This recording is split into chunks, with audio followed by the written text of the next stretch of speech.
Le rendez-vous sport des clubs gardois sur Radio RG30 avec Dorian du Total Sport Média, c'est Actu Sport. Bonjour à vous qui nous rejoignez sur Actu Sport, le rendez-vous sur Radio RG30. Dans l'actualité rugby, cette fois-ci, on a assisté le week-end dernier à d'excellents matchs. Alors, il n'y en avait que deux dans les équipes que nous suivons. Tout d'abord, le rugby club Les Angles Gare Rodaniens jouait son match face à l'US de Pont. Un match décalé qui devait avoir lieu à 15h, mais finalement à 15h30. Un arbitre qui a dû être appelé, qui est venu de Cannes exprès pour siffler cette rencontre au stade Roger Pagès, où Total Sport Media avait également l'occasion de diffuser cette rencontre et également de faire une petite émission d'avant-match avec le président Alain Sensium, un président qui est là depuis 22 ans en tant que président du club, mais qui a joué déjà pas mal d'années avant de récupérer la présidence. On va revenir sur cette rencontre, alors avec une première mi-temps vraiment où les Angles a eu du mal à rentrer dedans, mais au fur et à mesure, à l'image de ce premier bloc et de cette première partie de saison, une victoire 41-11 face à l'US de Pont, une victoire qui engrange des points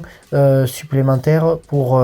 évidemment espérer peut-être jouer la phase pour pouvoir accéder à la Fédérale 2. Mais avant ça, il y aura un dernier déplacement la semaine prochaine, puis la deuxième partie où il faudra continuer à garder la même lancée et la même dynamique mise en place depuis le début de la saison.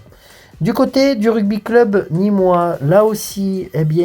après avoir joué 80 minutes face à Castel-Sarrazin, le CAC Rugby 82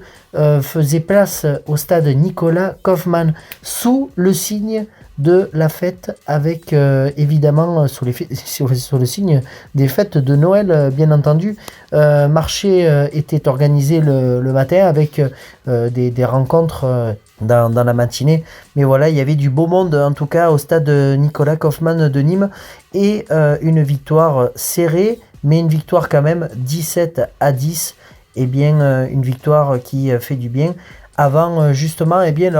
leur prochain match ce week-end. Ça sera le dernier de ce premier bloc, et quoi qu'il arrive, le rugby club nîmois